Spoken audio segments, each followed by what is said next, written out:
Aujourd'hui sur Media Moula, le podcast qui explore le futur des médias sous l'angle de la monétisation et de la croissance, nous allons parler de plateformes d'affiliation, de lancement de programmes d'affiliation à l'étranger, à l'international, et également de programmes d'affiliation pour les DNVB, donc les Digital Native Vertical Brands. On reviendra un peu plus tard sur la définition. J'ai le plaisir de recevoir Sami Snoussi, qui est Head of Sales chez Attraction. Salut Sami, tu vas bien? Hello Ronan, ça va bien. Merci beaucoup pour l'invitation et ravi de pouvoir discuter avec toi de plateformes d'affiliation. Super, merci beaucoup de participer à ce podcast. Alors effectivement, jusqu'à présent, j'ai fait 10 épisodes. J'ai reçu beaucoup de publishers. J'ai reçu également Romain Leglève qui travaille chez l'annonceur, du côté annonceur avec NordVPN. Et il me paraissait intéressant, bien entendu, vu qu'on parle beaucoup de monétisation sur ce podcast et qu'on a reçu des experts du content commerce, il me paraissait intéressant également d'avoir l'avis d'une plateforme et surtout une plateforme comme Attraction qui n'est pas une plateforme historique en France et on reviendra sur ce sujet pour avoir ton point de vue sur justement différents sujets et également sur ton point de vue côté vu que tu parles à des annonceurs, vu que tu parles à des affiliés, des éditeurs, je pense que ça peut faire un épisode super intéressant. Je vais te laisser un petit peu de temps là pour te présenter, pour présenter ton parcours, parce que tu as pas mal d'expérience d'affiliation, donc vas-y, c'est à toi. Et ben c'est parti. Du coup, moi c'est Sami Snoussi, Head of Sales France chez Attraction depuis maintenant 2 ans. Sinon, j'ai fait l'intégralité de ma carrière en plateforme d'affiliation, donc des plateformes d'affiliation françaises et américaines. C'est ma quatrième plateforme d'affiliation en presque 10 ans maintenant.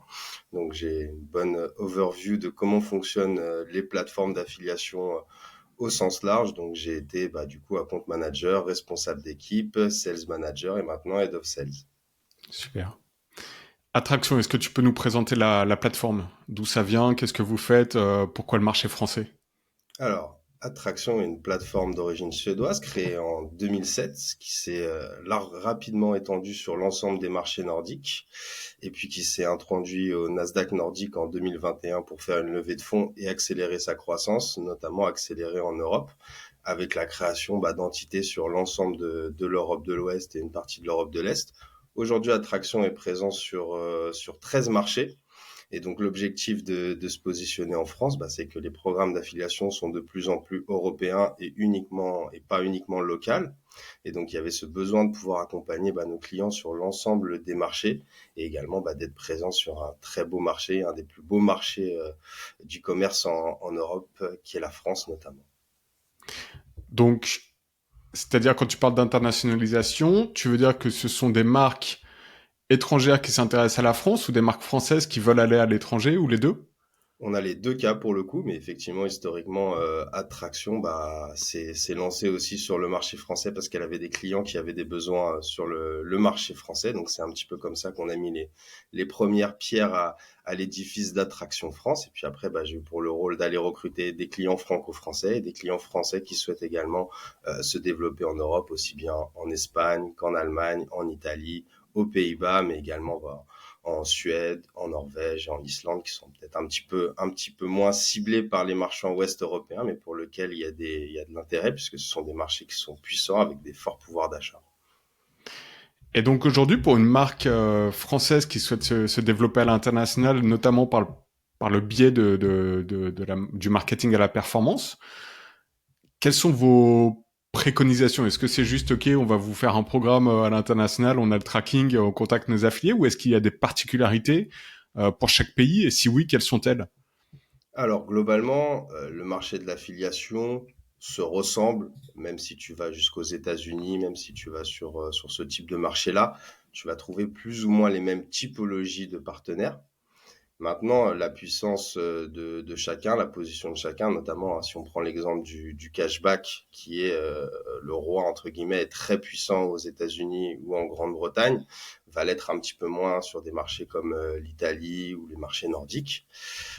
Donc voilà, tu vas avoir des spécificités en fonction du poids du corps de chaque levier sur le marché. Ça va être également les habitudes, les habitudes et le fonctionnement et la gestion de la relation humaine qui va être un petit peu différent puisque un pays a des, on va dire, des différences culturelles qu'il va être capable d'appréhender, une manière d'approcher le marché. C'est pour ça qu'on a besoin effectivement d'une présence locale, ce qui est, à mon sens, le plus important, parce que même si on est sur un marché globalisé, le fait d'avoir une présence locale, de connaître personnellement les partenaires, publishers, slash affiliés, ça dépend comment on veut les nommer, c'est essentiel pour pouvoir réussir le business, puisque avant tout, avant la technologie, avant les différentes features que peut proposer une plateforme, c'est sa proximité avec son réseau de partenaires, et c'est ça qui va permettre de mettre en place plus de deals, d'activer plus de partenaires que lorsqu'on n'a pas une présence locale. Donc typiquement, moi je suis commerçant, j'ai une présence en France, j'ai déjà mon programme d'affiliation avec vous en France qui marche bien. Demain, je suis intéressé pour aller en Italie, en Espagne, en Allemagne. Toi, tu vas, avec ton équipe française, tu vas contacter chaque équipe locale où vous avez des bureaux pour leur demander qui sont les affiliés, etc. Vous allez coordonner le programme ou vous allez tout manager de France? Alors, on a deux modèles pour s'adapter effectivement aux besoins du client, parce que tu as des clients pour lesquels ils ont des entités locales et chaque entité locale gère son budget marketing. Donc là, ils souhaitent être en contact potentiellement uniquement avec les équipes d'Allemagne et c'est splitté entre guillemets, et on se charge uniquement de la France. Mhm. Tu peux avoir des équipes un peu plus globales où les budgets marketing et le marketing est décidé au siège. Et là, du coup, on se positionne un petit peu sur un modèle de lead account management. Donc, c'est le pays dans lequel est issue la marque qui va l'idée et gérer la relation principalement avec le client, gérer la stratégie et qui va s'appuyer sur les équipes locales pour le pilotage et la gestion, on va dire, opérationnelle du programme. Mais bien entendu, les recos stratégiques de chaque pays nous sont transmises, le potentiel estimé, les typologies de publishers qui pourraient fonctionner le mieux et sur lesquels il faut mettre le plus d'accent. Également, puisqu'on parle d'affiliation et de performance, une grande partie du business est basée au CPA, mais Mhm. aujourd'hui, entre guillemets, on mixe les modèles économiques pour pouvoir toucher différentes typologies de partenaires. Tu as évoqué notamment le content to commerce. Cela demande dans la plupart des cas des enveloppes de frais fixes ou des enveloppes au CPC si tu veux travailler avec des médias premium. Et donc, du coup, il y a une stratégie de répartition du budget frais fixe puisqu'il n'est pas illimité pour un marchand, notamment un marchand qui se lance à l'étranger, va d'abord un petit peu tâter la performance. Donc, on va avoir besoin de leur recours stratégique pour savoir, entre guillemets, sur lequel il faut mieux miser au départ en fonction de la stratégie du client et de sa typologie en particulier. Ça marche. Et aujourd'hui, est-ce que tu peux nous donner par exemple un exemple d'un programme qui était sur votre portefeuille français et que vous avez accompagné à l'international?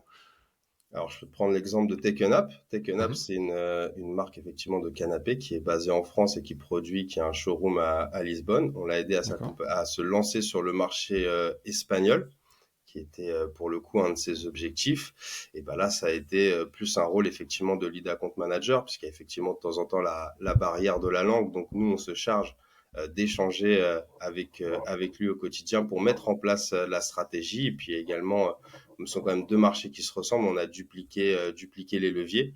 Et on gère la relation avec lui au quotidien, avec notre contact qui est un des fondeurs de la société. Et donc, on l'a aidé très simplement sur des actions au CPA dans un premier temps, se concentrer sur le cashback, se concentrer sur notamment les CSS, Mhm. les Google Shopping Partners. Donc ça, ce sont des partenaires qui ont été créés après la condamnation de Google sur le fameux spectre de Google qui revient, qui avait été condamné sur concurrence déloyale pour toutes les activités de comparateurs, Mhm. donc qui a été obligé d'ouvrir une opportunité de devenir à ces comparateurs ou ces agences de pouvoir devenir Google Shopping Partner, Ouais. ce qui leur permet d'opérer les campagnes sur Google Shopping avec une réduction d'investissement au CPC. Donc, ce qu'ils font, c'est qu'ils prennent le risque, entre guillemets, d'investir au CPC pour nos marchands et d'être rémunérés au CPA pour les positionner sur le moteur Google Shopping. Mhm. Ok. J'aimerais qu'on revienne un peu sur les différences entre les pays européens. Alors, on va peut-être se concentrer sur nos voisins, ou plutôt l'Europe de l'Ouest, les pays du Sud. Euh, quelles sont je t'ai déjà demandé les différences, mais quelles sont peut-être les spécificités ou disons, le marché le plus dynamique ou le plus innovant pour toi en Europe? Qu'est-ce que tu vois d'intéressant Voilà, ma question c'est plutôt ça, parce qu'on a beaucoup d'affiliés qui nous écoutent, de médias. Qu'est-ce qui serait intéressant de savoir pour ces médias, ce qui se fait à l'étranger et qui est pas forcément encore très développé ou pas du tout développé en France? Est-ce que tu vois des choses? Alors, entre guillemets, pour moi, le pays qui donne le là sur l'affiliation et ce qui va redescendre ensuite en Europe, c'est bien entendu les États-Unis.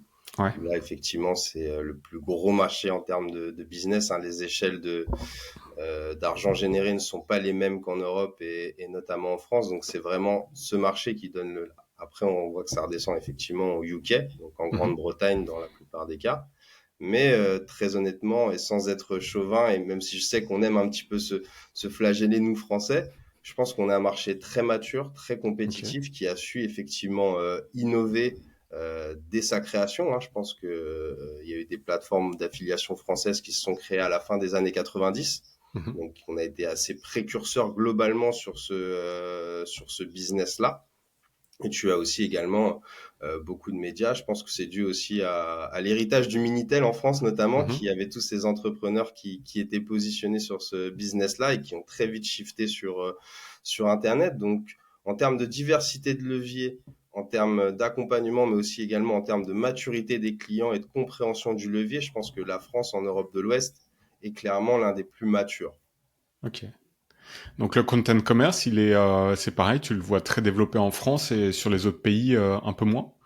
Il est aussi très puissant pour le coup en Allemagne avec D'accord. des gros médias. Tu vas le retrouver sur le marché espagnol, mais c'est un petit peu plus à la marge, entre guillemets, hein. Mhm. Je pense que basiquement, si on peut résumer la capacité d'investissement des marques, elle est de toute façon aussi, et la capacité d'investissement d'un média, elle est liée aussi au nombre de lecteurs, à la taille du marché. Et donc, quand tu as un pays de 70 millions, un pays de 80 millions d'habitants, bah, tu as quand même beaucoup plus de potentiel pour aller générer du business que si tu es sur des pays plus petits ou des pays qui étaient un petit peu moins digitalisés comme l'Italie, même si elle rattrape fortement son retard, tu vas avoir moins de possibilités entre guillemets sur des plus petits marchés, hein. Si on prend aussi l'exemple de la Belgique, qui est jamais un marché simple à travailler puisqu'ils sont uniquement 10 millions d'habitants splittés entre deux langues.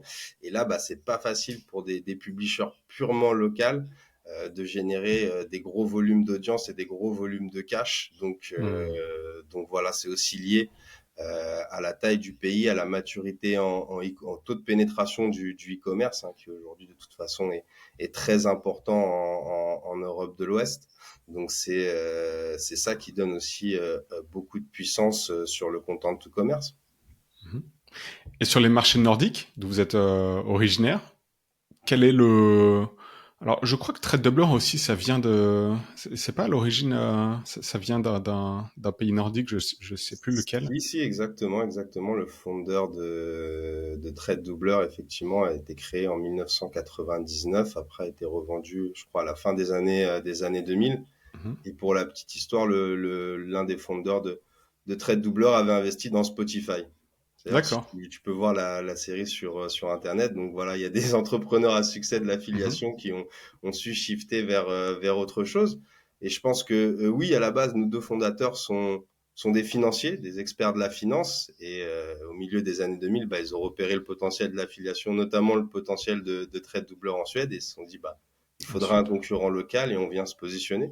Mhm. Donc, ils sont allés axer historiquement leur business sur des marques finances pour les aider à se développer et pour aller rapidement conquérir le marché et venir attaquer Trade Doubler sur ses positions historiques, puisque au début des années 10, ils sont énormément concentrés sur l'internationalisation de leur marque, sur Mhm. le développement sur l'ensemble des marchés, là où Attraction est resté focus dans un premier temps sur le marché suédois pour avoir plus de proximité, apporter plus d'accompagnement et plus d'expertise pour des programmes avec une gestion entre guillemets clé en main.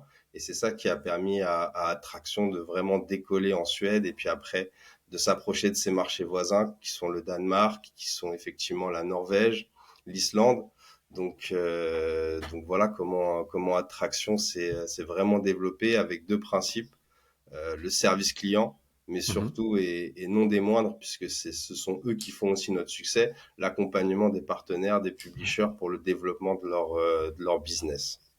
La stratégie aussi, ça a été un petit peu de se positionner aussi en tant que publisher dans certains cas, avec la création notamment de plusieurs comparateurs finances, dont un qui a eu un grand succès et qui a été revendu par la société au début de cette année pour pouvoir se reconcentrer un petit peu plus sur notre cœur de métier, qui sont la plateforme d'affiliation en tant que telle. Donc, c'est avec ces plusieurs assets que Attraction a conquis pardon les marchés nordiques.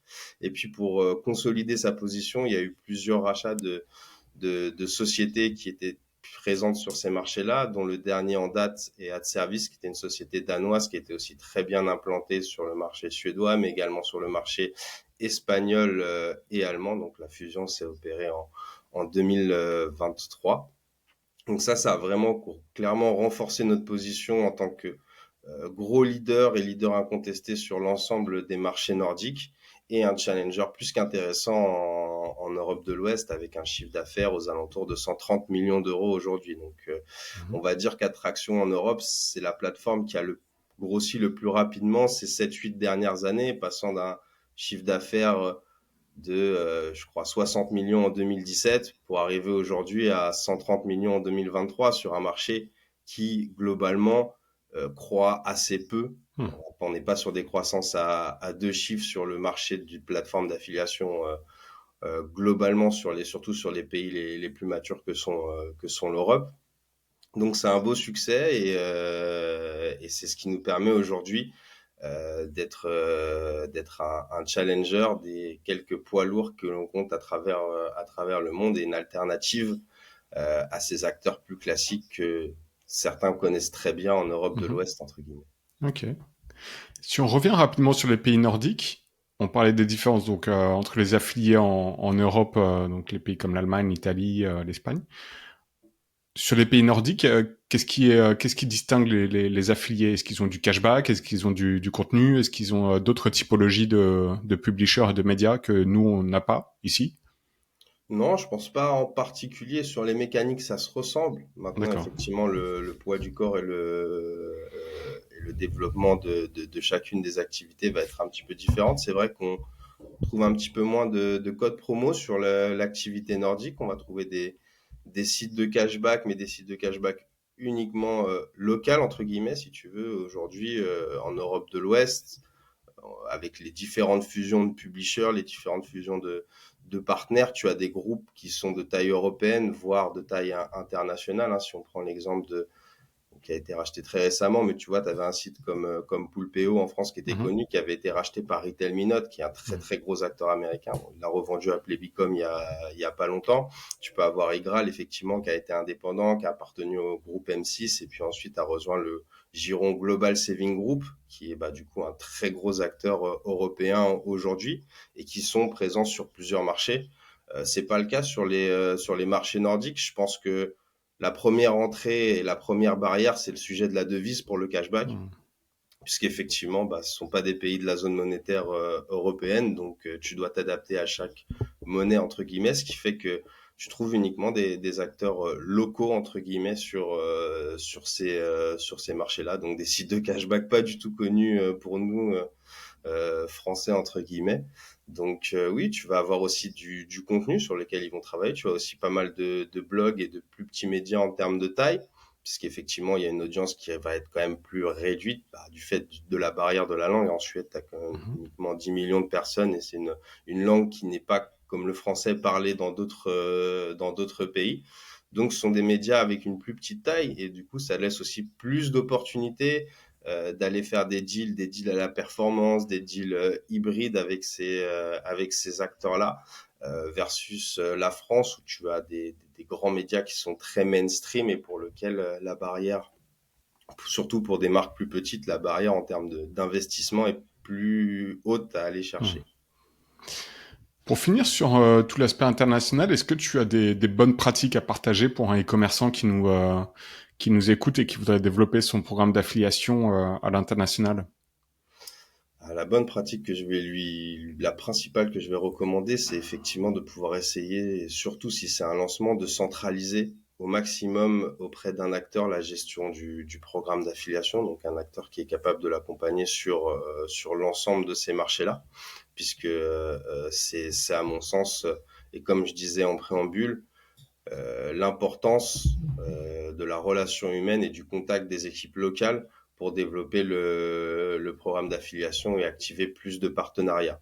Ce que je vais recommander aussi, notamment, hein, et c'est ce que font pas mal de marchands, quand tu as une certaine maturité sur ton programme d'affiliation, sur un marché que tu maîtrises, sur des partenaires qui te connaissent parce que tu as une forte notoriété au sens large et que tu génères beaucoup de business, il faut être effectivement testé un petit peu plus, être un peu moins restrictif sur certains leviers, hein. Je prends l'exemple du Google Shopping notamment, qui bien souvent, c'est toute l'activité qui est gérée par l'agence Search en France, d'ouvrir les possibilités de pouvoir l'activer sur les autres marchés, sur les marchés sur lesquels il est encore assez peu connu, puisque ça reste du trafic et du business généré au CPA qui est vraiment intéressant pour lui. Donc, s'ouvrir à plus de leviers sur un marché sur lequel on est challenger pour aller gagner en notoriété et en image de marque. Et après, avoir la même stratégie. Mais en tout cas, dupliquer sa stratégie où on est leader sur un marché pour rentrer en tant que challenger,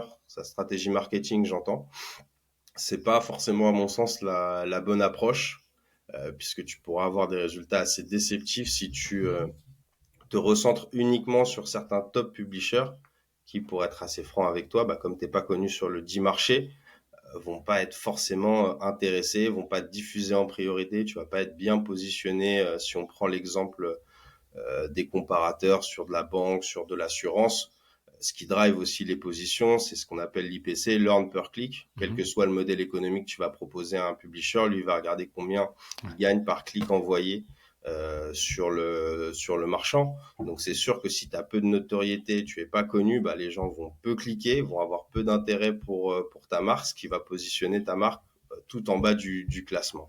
Donc voilà, faut savoir investir, faut savoir s'ouvrir et tester pour se développer sur les différents marchés européens. Ok, très bien, très clair. On va passer peut-être au sujet suivant, qui est le cycle de vie d'un programme d'affiliation. C'est quelque chose que tu voulais aborder sur ce podcast, et ça me paraissait pertinent également. On pense souvent au programme d'affiliation comme étant déjà lancé et qui fonctionne déjà, mais est-ce que tu peux nous donner un petit 101, un récap du cycle de vie d'un programme d'affiliation, et comment vous faites en sorte toujours d'aller chercher de la performance? Parce que c'est vrai que parfois on a l'impression qu'une fois qu'un programme est géré en plateforme, il tourne, et puis c'est un peu de communication avec des affiliés, le top 2 ou top 5 des affiliés qui vont générer 99% du business. Mais selon toi, j'imagine qu'il y a d'autres moyens de justement toujours challenger la performance d'un programme. Est-ce que tu peux nous faire une petite masterclass là-dessus? Ça marche. Écoute, déjà, je pense que le plus dur, et tu l'as souligné avec l'exemple que tu as un petit peu grossi, le plus dur, c'est de lancer le programme d'affiliation, trouver des partenaires et générer du business. C'est ce qui peut en général rebuter certaines personnes qui, au bout de 3 à 6 mois, ne voient quasiment pas de résultats, pas de ventes générées, et qui, du coup, abandonnent, et ça génère quelques programmes, entre guillemets, mornés, si je puis m'exprimer ainsi, qui n'atteignent pas leur phase de développement. Mais on va dire la première base, le premier lancement d'un programme d'affiliation, surtout quand c'est une jeune marque, c'est d'ouvrir les canaux et d'ouvrir le levier. Alors je sais qu'en général, je discute avec des annonceurs qui sont assez peu matures, qui génèrent assez peu de business et qui veulent se concentrer uniquement sur le début de tunnel, sur activer des médias premium en proposant uniquement du CPA. Donc là, je pense qu'on est voué clairement à avoir des difficultés et à pas pouvoir aller chercher les objectifs du client. Donc, si on veut vraiment travailler la notoriété et l'image de marque, ça demande un investissement pour cette marque. Donc, dans un premier temps, c'est s'ouvrir à l'ensemble des leviers, s'ouvrir au code promo, mais pas n'importe comment. Quand je dis s'ouvrir au code promo, ça dépend aussi de la stratégie de code promo au sens large du marchand. Si tu as énormément de codes promo, que tu as basé ta stratégie uniquement sur le code promo et que tu en as donné énormément à des influenceurs, des codes promo internes et autres, il y a des chances que derrière, ça se répercute et que tu les retrouves sur les sites de code promo, puisqu'il y a aussi des partages de la communauté sur ces sites-là. Donc, c'est bien maîtriser ta stratégie de code promo, bloquer uniquement avec des dates courtes et des opérations impactantes, négocier des expositions avec les sites de code promo. Donc, tu peux avoir des expositions sur la homepage, des insertions newsletter, tu peux avoir aussi un petit peu d'articles qui vont être rédigés par ces typologies d'acteurs-là. Et donc, en échange d'un code promo exclu, tu peux obtenir ces intégrations en plus qui vont là t'apporter de la valeur incrémentale. Tu as bien entendu le droit de fixer des règles très précises, c'est-à-dire l'utilisation de quel code ils ont le droit de prendre et lequel ils n'ont pas le droit. Tu effectivement te mets d'accord avec eux, tu leur dis si jamais vous utilisez ces codes-là, vous ne serez pas commissionné sur ces codes. Donc là, ça demande bien sûr d'avoir un tracking efficace qui va te permettre d'identifier les codes promo pour pouvoir les exclure et ne pas les traquer sur le programme. Et avec cette mécanique-là, tu profites des points forts des codes promo sans en subir, entre guillemets, les effets un petit peu pervers dans certains cas. Donc ça, c'est important de l'avoir en tête quand on veut lancer un programme d'affiliation parce que ça reste quand même des acteurs qui vont t'aider à te faire connaître et à générer plus de conversions en fin de tunnel puisque c'est aussi ton objectif. Lorsque tu lances ton programme, c'est d'aller chercher de la performance et aider tes campagnes de marketing plus classiques à aller augmenter leurs revenus. Ensuite, appuyer sur l'ensemble des leviers, les développer. Puis une fois que tu commences à monter en puissance, en notoriété, tu vas pouvoir aller toucher le Graal, entre guillemets, les sites qui vont être en affinité avec ta thématique, qui sont là, à mon sens, les meilleurs draineurs de trafic qualifié et de générateurs de conversion pour les marques.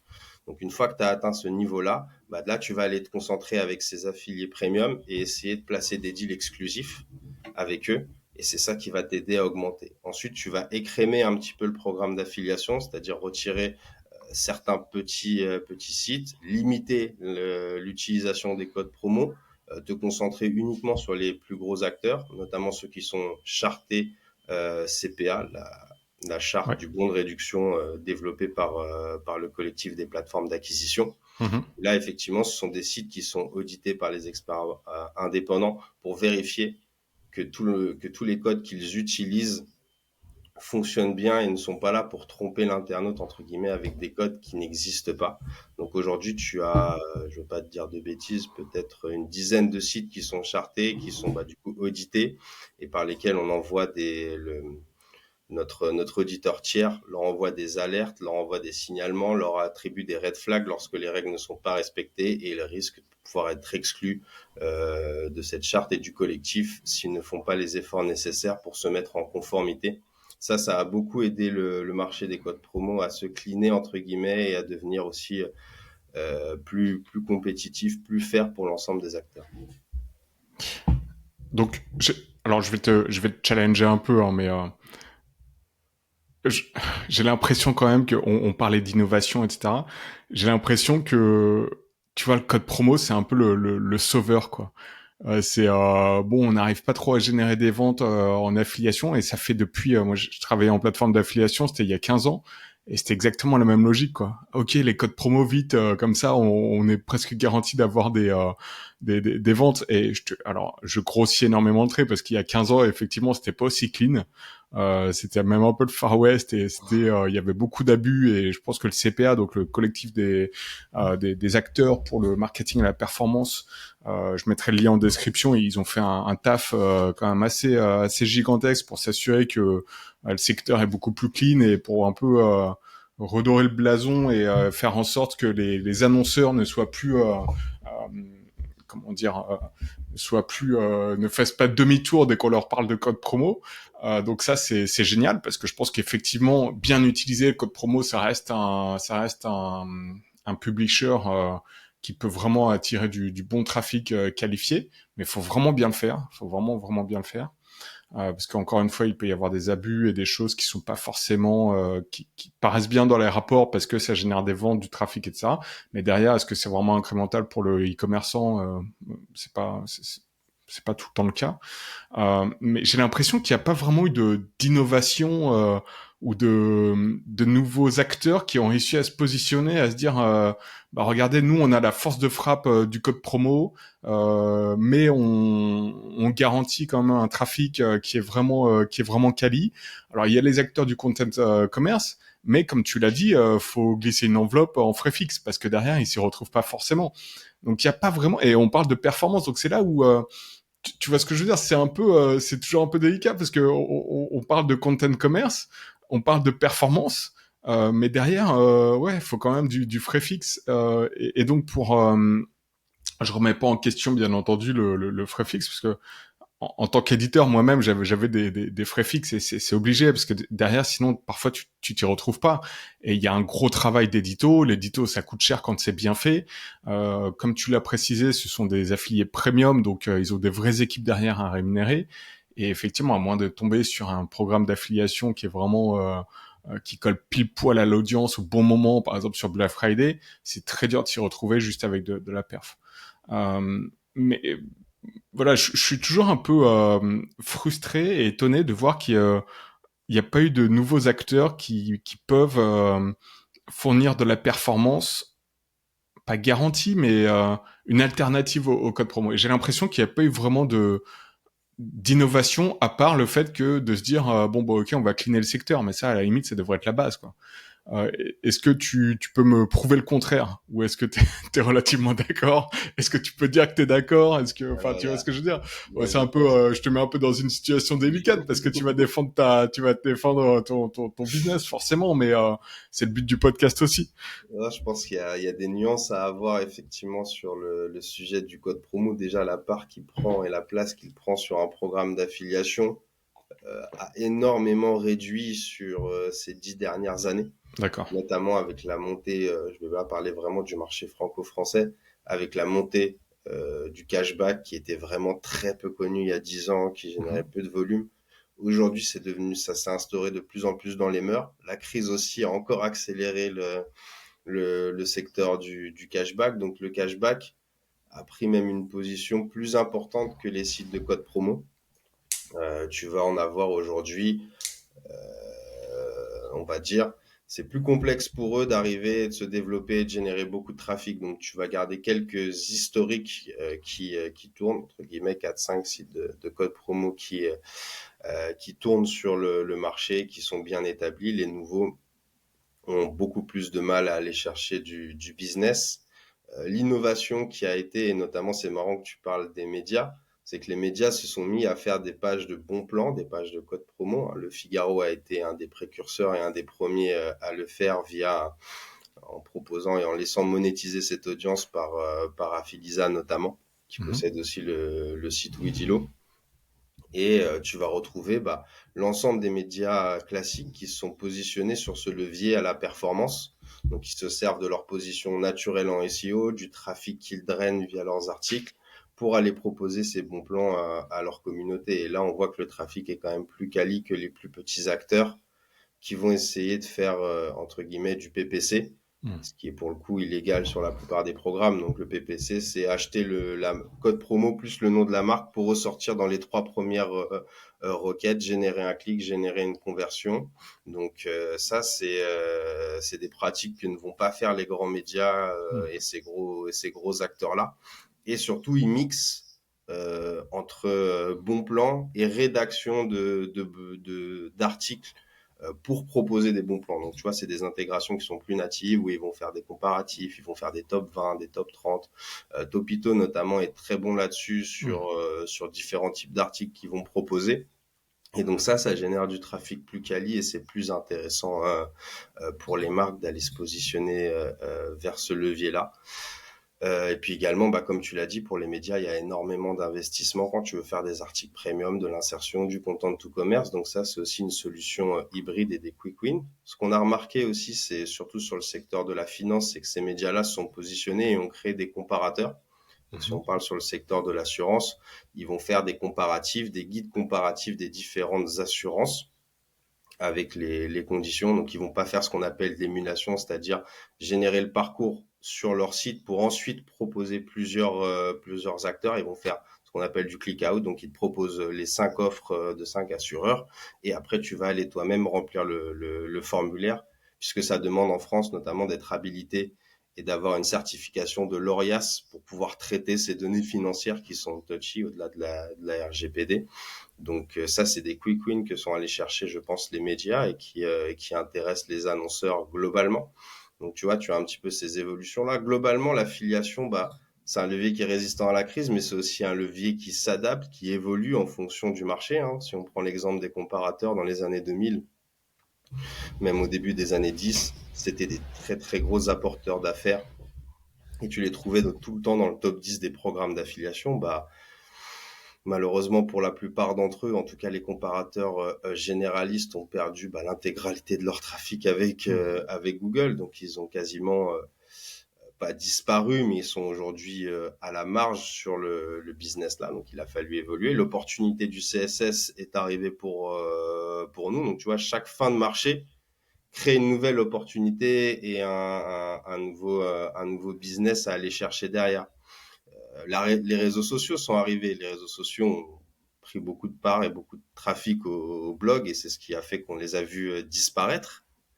Donc, il y a eu énormément de blogs, énormément de petits blogs qui généraient pas mal de trafic que tu vas plus retrouver du tout aujourd'hui. Par contre, l'opportunité de marché, c'est que ces personnes qui gèrent des pages Facebook, qui génèrent du trafic via les réseaux sociaux notamment, là où avant ils devaient se concentrer uniquement sur le search, ont besoin de monétiser leur audience et travaillent avec des plateformes d'affiliation pour relayer les différents programmes qu'ils peuvent avoir. Donc ça nous permet aujourd'hui, voilà, d'avoir des Instagrammeurs, d'avoir aussi des groupes Facebook qui vont être capables de faire des campagnes à la performance. Donc ça nous ouvre toujours des opportunités de marché. Donc tu vois, on va pas réinventer la roue de l'affiliation puisque c'est quand même le plus vieux levier créé dans les années 90. Donc du coup, on va pas révolutionner le monde. Par contre, chaque évolution du marché d'Internet, du Web 2, du Web 3, nous ouvre des nouveaux business. On peut prendre aussi l'exemple d'un Telegram qui, pour le coup, fonctionne super bien pour des conseils finance. Les gens créent leur communauté sur Telegram et vont partager des bons plans. Donc, on a toujours des nouvelles opportunités de business. À nous de nous réinventer, à nous d'aller chercher là où le trafic est, là où les nouveaux publishers se créent, pour continuer à perdurer et à générer de la performance pour nos annonceurs. Super intéressant, t'as bien défendu le truc, tu m'as presque convaincu. Merci. Maintenant, je me dis, bon, j'aurais mieux fait de me taire. Non, mais plus sérieusement, le Telegram, on va y revenir, c'est super intéressant. J'aimerais juste qu'on revienne rapidement sur les acteurs du content commerce. On en parlait en préparation de ce podcast. Là, en ce moment, ils font tous un peu la gueule, là, les sites, les publishers qui ont basé beaucoup de leur trafic sur le SEO. Avec les différentes mises à jour de Google là qui leur laissent pas un jour de repos et de répit. Et là, il y a une mise à jour, je crois, le 14 août ou le 15, donc c'était vraiment la semaine dernière, où Google dit on a entendu les publishers indépendants, on a entendu vos plaintes, vos retours, on va essayer de vous remettre un peu en avant le contenu qualitatif, même des plus petits éditeurs en gros. Alors c'est trop tôt pour avoir vraiment un retour, même si j'ai vu quelques graphes et stats passer sur LinkedIn. Pour l'instant, bien entendu, c'est prudence. On va voir ce que ça va donner sur le moyen terme. Mais est-ce que vous avez constaté effectivement une baisse de performance de ces sites qui font du content commerce parce que de manière structurelle, ils souffrent aussi de la baisse de trafic naturel que leur envoyait Google avant? Et comment ils se sont adaptés? Est-ce qu'ils mettent plus de budget, par exemple en ads, pour essayer de booster les OPS, les opérations spéciales, quand ils font du content commerce? Comment ça se passe en fait? Et qu'est-ce qu'ils vous disent ces publishers? Alors globalement, oui, il y a un impact de Google. Il y a un impact de Google pour l'ensemble du marché de l'affiliation, hein, notamment pour les plateformes, hein. Il y a eu le sujet effectivement de l'abandon des cookies tiers qui a plané pendant près de 4 ans, 5 ans. Ils nous disaient l'an prochain, l'an prochain, l'an prochain. Et cette année, ils ont encore déclaré que leur outil n'était pas encore prêt. On le sait de toute façon, par essence, Google a pour vocation de tuer tout type de concurrence. Ça a déjà été condamné par le passé, a été condamné aux États-Unis aussi récemment par rapport à ce sujet-là. Donc, il faut effectivement faire avec et s'adapter. Donc, il y a eu effectivement une baisse de trafic pour les sites de content, pour certains aussi comparateurs qui ont été impactés. Quand je parle comparateurs, c'est les comparateurs d'assurance, les Mhm. comparateurs vraiment liés à la finance qui sont restés très puissants et qui n'ont pas été, pour le coup, attaqués par Google, hein, puisque l'exemple numéro un des comparateurs généralistes a pris la place, le Google Shopping. Ils ne sont pas positionnés sur le levier de la finance en créant ces solutions-là, donc ils restent assez puissants. Je pense que ce qui a aussi effectivement impacté les sites de content, c'est la capacité d'investissement de ces annonceurs qui s'est érodée ces 2, 3 dernières années, la crise financière étant là, le cash étant moins sur la table pour les marques. Ils se resserrent de plus en plus sur la performance et sur les quick wins. Le content to commerce, hormis 5 à 10 marques où tu vas avoir des articles, là tu peux bosser à la performance. Ça va se travailler au préfixe et c'est pas un objectif, même si c'est pas, faut être transparent là-dessus, c'est pas un objectif de pure performance et de performance, c'est-à-dire de vente générée ou de lead généré pour une marque au sens large. C'est quelque chose qui lui permet d'avoir un travail de fond, d'asseoir sa notoriété et sa visibilité. Donc ça, c'est un point essentiel. Et aujourd'hui, les marques ont moins de moyens, surtout les jeunes marques qui se lancent. Mhm. On le voit de toute façon, les levées de fonds étaient records en 2021 et au bout de 3, 4 tours de table, tu levais 50, 100, 200 millions. Là, ces sources-là se sont taries, donc les marques doivent se concentrer plus sur la performance, ce qui a généré une baisse d'investissement frais fixe et de capacité d'investissement frais fixe pour ces médias-là. À partir de vraiment 2023, on a constaté une baisse des investissements au sens large et c'est le cas pour l'ensemble des acteurs, quelle que soit leur taille sur les gros sites médias. Donc c'est ce double impact-là, et bien entendu la perte de trafic qui leur permet de générer moins de trafic pour eux, moins de trafic vers ces pages-là, donc moins de trafic vers l'annonceur. Donc tu vois, tu as ce double effet qui font que les marques investissent moins sur les médias là à court terme. Et je pense que une fois qu'on aura laissé passer cette crise financière, que le pire sera derrière nous, les marques auront plus de moyens pour réinvestir auprès de ces médias-là. Donc c'est vrai qu'ils prennent ce double stop entre guillemets qui fait mal. Et puis effectivement, c'est dur de te dire, personne sait effectivement en vrai ce que Google cherche à faire derrière sur ses évolutions, sur sa manière de positionner tel ou tel site en fonction des requêtes. Donc, je pense que pour les médias, il faut aussi savoir se diversifier sur les sources de trafic, hein, mais on le voit aussi, ils vont aussi maintenant chercher beaucoup de trafic via les réseaux sociaux, via Instagram, via Facebook notamment, en positionnant beaucoup d'articles. Comme tu l'as dit, en investissant sur des ads aussi bien sur Meta que sur TikTok pour Mhm. aller générer du trafic et aller chercher du trafic différemment pour faire plus de performance. Ça va dépendre aussi de l'écosystème du média. Si le média fait partie d'un grand groupe qui a, je pense, 5 ou 10 médias, tu vas pouvoir aller chercher du trafic pour ton article, notamment grâce au native advertising, grâce à Ouais. leur réseau interne, ce qui leur permet, pour le coup, de payer assez peu, d'investir assez peu, puisque ça reste en interne, pour aller drainer du trafic via le native advertising vers l'article en question pour l'aider à aller chercher plus de trafic, parce que c'est vrai que si tu as un marchand, tu investis entre 3 et 5 000 euros pour avoir un pack de 1, 2, 3 articles, qu'à la fin tu génères moins de 1000 clics. Mhm.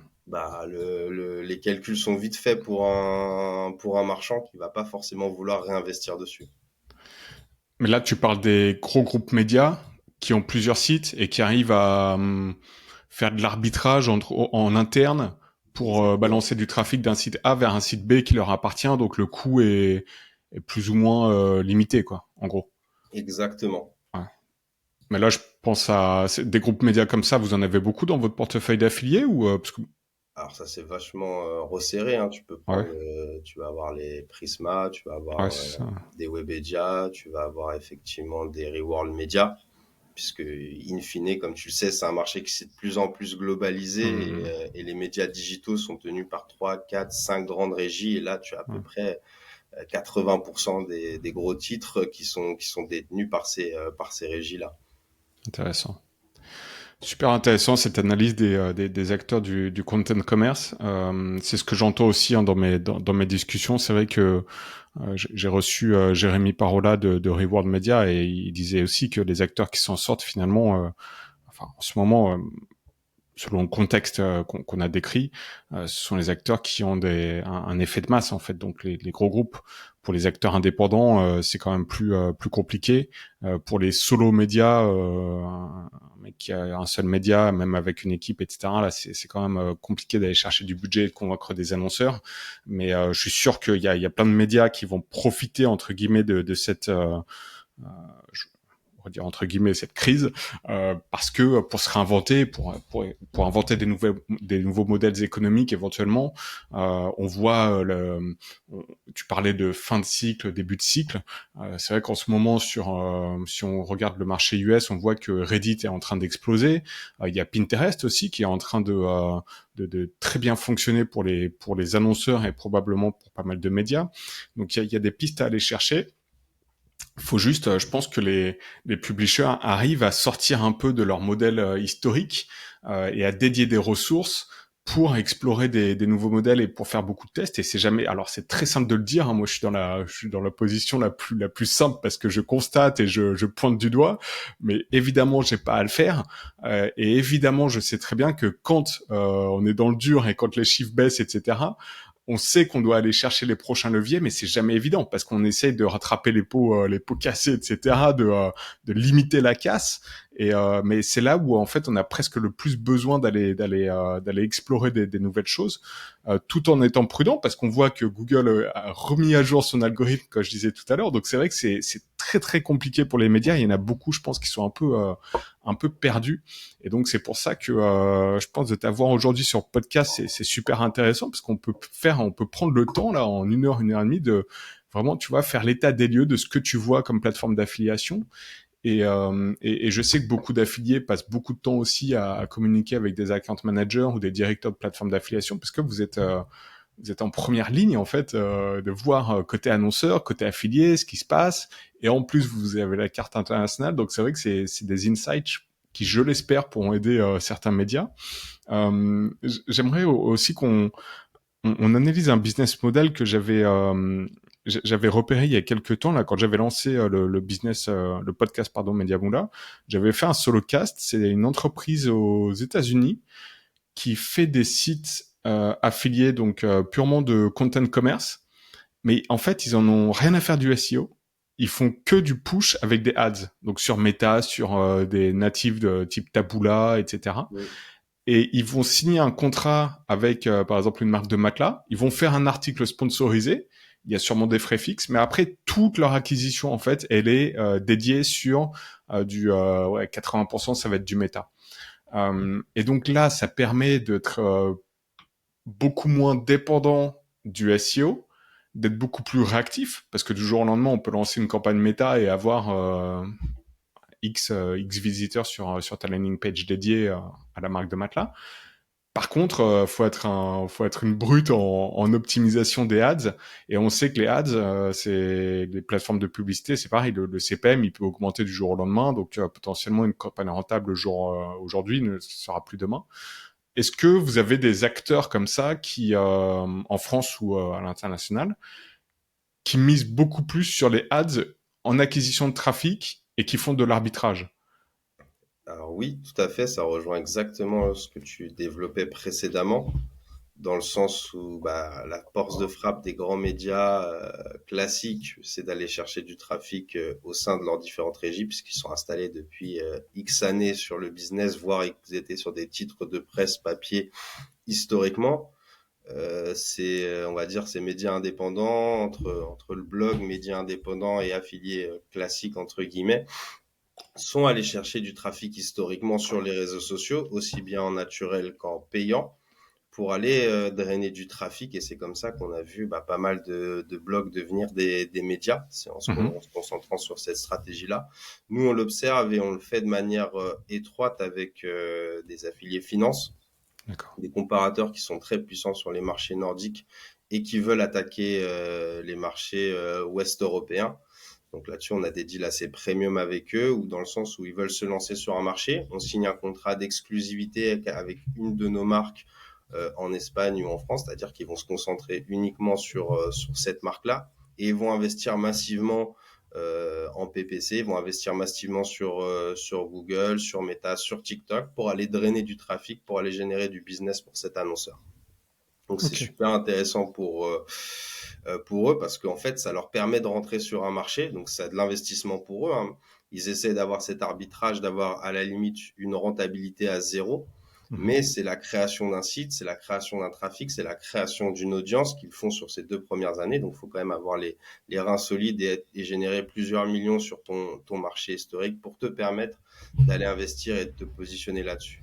Nous, on va les accompagner spécifiquement, on va les aider même, tu vois, sur les différents pays sur lesquels ils peuvent se positionner, sur les marques puissantes sur lesquelles on accompagne, on les convainc et on va les aider à convaincre le client de leur donner le deal et l'exclusivité, entre guillemets, pour eux, pas forcément pour le marché. Ce qui va leur permettre d'avoir ce gros marchand-là pour les aider à démarrer parce qu'il va les générer de l'intérêt auprès de l'audience du pays, puisqu'ils vont pouvoir investir derrière et générer du business. On va jusqu'à les aider à la réflexion sur le nom du site, sur le lancement, et puis les aider aussi et les soutenir et se soutenir financièrement sur nos marchés sur lesquels on est les plus forts, avec des deals premium qu'on va essayer de leur apporter pour pouvoir créer ce cercle vertueux et ça nous permet d'avoir plusieurs affiliés qui vont être exclusifs, qui vont pouvoir travailler uniquement avec Attraction puisqu'on a ce deal de les aider à se lancer et à se créer sur le nouveau marché. On a des beaux projets sur la France notamment qui vont arriver dans les prochains mois sur lesquels je peux pas trop m'épancher entre guillemets, mais on a des belles ambitions à ce niveau-là pour implanter des nouveaux acteurs et faire bouger les lignes à ce niveau-là. Sinon, je peux te citer un exemple par le passé sur la finance qui est venu s'implanter des marchés nordiques, qui est un acteur comme Money Banker, qui du coup s'est lancé principalement avec cette stratégie-là pour se développer sur d'autres marchés. Donc effectivement, l'investissement en SIL, investissement en frais fixes, différents types d'investissements. Ils peuvent également faire de l'affiliation. Tu vas avoir beaucoup de ces acteurs-là qui vont aller acheter du lead en affiliation Mhm. pour aller le revendre, recommercialiser via leur tunnel de conversion pour différents autres marchands. Donc, ils trouvent plusieurs écosystèmes pour aller chercher du trafic. Nous, on accompagne un acteur comme Mister Finan notamment, qui pour le coup est un comparateur qui va comparer différentes offres sur le crédit à la consommation, et qui s'appuie sur nous pour aller lui chercher et aller générer des leads sur son site. Alors ça peut être effectivement via l'email notamment, via des insertions newsletter, via du Facebook Ads qui sont faits par nos autres partenaires, tu vois. Donc ça Ok. crée tout un écosystème interne pour que ces sites-là aujourd'hui arrivent à drainer et à générer du trafic. Maintenant, effectivement, tu l'as évoqué, 2024 était pas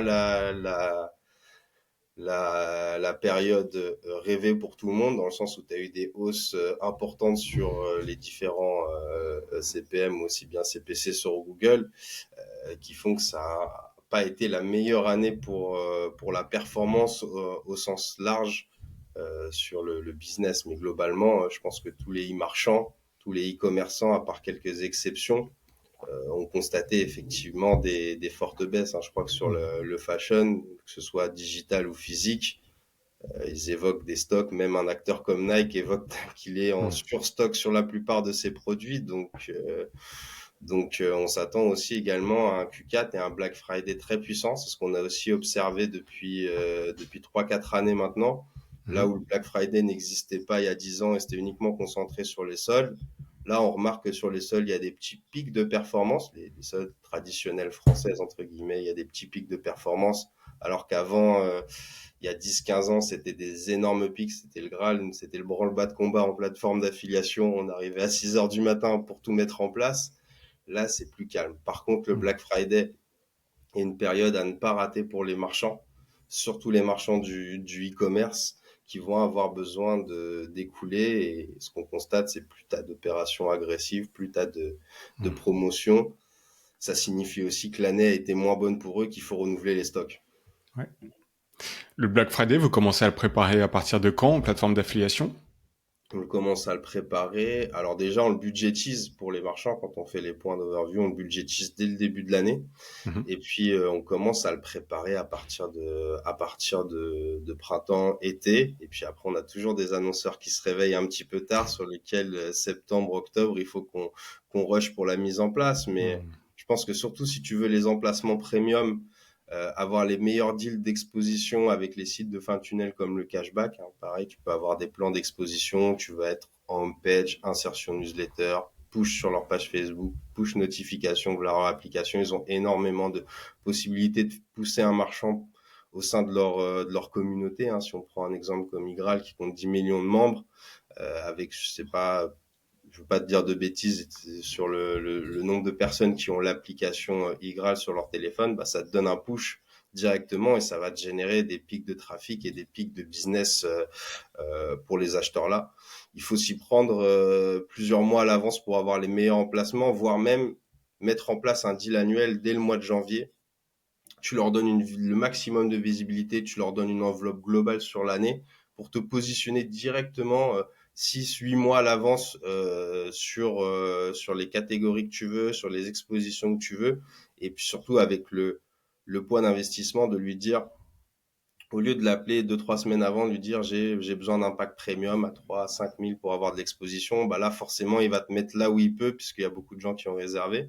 Par contre, si tu viens, tu lui dis écoute, j'ai 20 000 à investir chez toi cette année-là, qu'est-ce que tu peux me proposer? Et là tu négocies avec la force d'investissement globale des 20 000 euros, tu peux négocier des meilleurs emplacements, de leur donner plus de visibilité à eux. Eux aussi, c'est une garantie de cash et de pack à ne plus vendre après, hein, comme tout marchand. Ça va te permettre d'avoir plus d'exposition avec ces typologies d'acteurs-là qui sont ultra puissants lorsque c'est les fortes périodes et les pics de vente que sont le Black Friday. Ça Et marche. Noël aussi. Intéressant. Faudrait qu'on fasse un. Ça fait plusieurs fois que je le dis, mais j'aimerais beaucoup faire un épisode spécial Black Friday parce que tant du côté affilié, enfin plateforme d'affiliation ou côté publisher, c'est vrai que c'est un sacré chantier, mais ça en vaut vraiment la peine. Ça vaut vraiment la peine de se préparer, de bien se préparer. Et c'est de plus en plus concurrentiel et c'est également la période est de plus en plus longue. Avant Black Friday, c'était genre 3-4 jours. Maintenant, parfois, c'est jusqu'à un mois de promotion entre le pré-Black Friday, le post-Black Friday, etc. Je sais pas trop si les consommateurs, au bout d'un moment, ils vont pas un peu se lasser ou, mais du moment qu'il y a des bons deals, à la limite, ça continuera. Tu as parlé de Telegram, de groupe Facebook et d'influence. Est-ce qu'on peut alors Telegram, c'est une plateforme de messagerie comme WhatsApp, mais qui est cryptée. Le fondateur est russe. Euh, et c'est une plateforme qui était très utilisée avant pour justement pour son côté euh, comment dire un peu on était sous le radar, quoi. On n'était pas, c'était plus de protection des données, etc. Donc pas mal utilisé par les mecs de la crypto, par exemple, ou ou par exemple des choses un peu plus black hat. Maintenant, ça se démocratise quand même pas mal. Et toi, tu vois donc des groupes Telegram de bons plans qui arrivent à driver des performances d'affiliation. Il y en a. Il y a Ok. effectivement sur la finance notamment, sur lesquels ils vont se positionner. Je pense qu'aussi sur le B2B, Mhm. aussi, c'est énormément présent pour le B2B, où là, les personnes vont pouvoir se positionner et pouvoir drainer, gérer une communauté, leur apporter du contenu, leur apporter du contenu payant ou pas, leur proposer des logiciels et des outils tiers, hein, parce qu'il y a effectivement beaucoup d'acteurs sur le SaaS B2B qui font de l'affiliation et là pour lequel Telegram, il y a des belles choses à explorer, et il y a du beau potentiel puisqu'il y a c'est un canal qui est privilégié par plusieurs acteurs sur cette mécanique-là parce que ça a ce côté un petit peu intimiste, ça a le côté effectivement, je pense, c'est pas une information que tu partages au grand public quand tu fais un push Facebook ou Instagram, donc tu as ce côté-là. Je remarque qu'effectivement, de toute façon, ces acteurs-là sont hyper diversifiés, communiquent sur l'ensemble des réseaux sociaux et en fonction de chaque réseau social, va adapter une stratégie en conséquence. Donc le fait aussi d'être sur Telegram, c'est de s'inscrire au groupe, se sentir entre guillemets privilégié, de pouvoir partager ces informations-là. Ça se fait aussi sur WhatsApp. Donc ouais, c'est des apporteurs d'affaires qu'on voit de plus en plus arriver sur le marché de l'affiliation globalement. Sur le secteur de l'influence, on voit aussi de plus en plus d'Instagrammeurs, de groupes Facebook ou de personnes qui pushent vont aller travailler avec les plateformes d'affiliation, surtout les micros et les nanos. Donc aussi également parce que l'influence s'est démocratisée. On va dire aussi la bulle, pour moi ce qui était une bulle de l'influence est en train de se percer. Donc on n'est plus sur des mécaniques ou sur la possibilité de demander énormément de frais fixes aux annonceurs qui de toute façon balançaient du cash pour tester et pour voir. Il y a aussi effectivement les dérives qu'on connaît notamment en France et le scandale que ça a généré. Ça les a obligés effectivement à aller chercher des nouvelles sources de croissance et des nouvelles sources de business. Et c'est là que l'affiliation, naturellement, pour eux, leur permet d'aller chercher plus de contacts, chercher plus de marques, avoir plus d'exposition et également pouvoir travailler surtout avec plus de marques parce qu'effectivement, c'est pas toutes les marques qui vont être ouvertes à mettre des milliers d'euros pour avoir des posts ou des stories.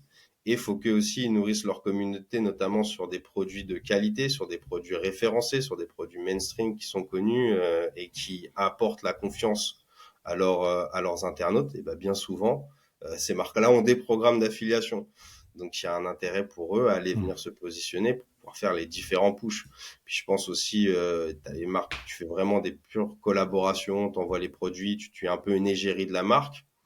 Là, tu as des influenceuses ou influenceurs, tu achètes des marques mainstream, des produits que tu apprécies toi-même au quotidien. Ça marche aussi énormément sur le fashion notamment, sur tout ce qui est vêtements ou marques de sneakers.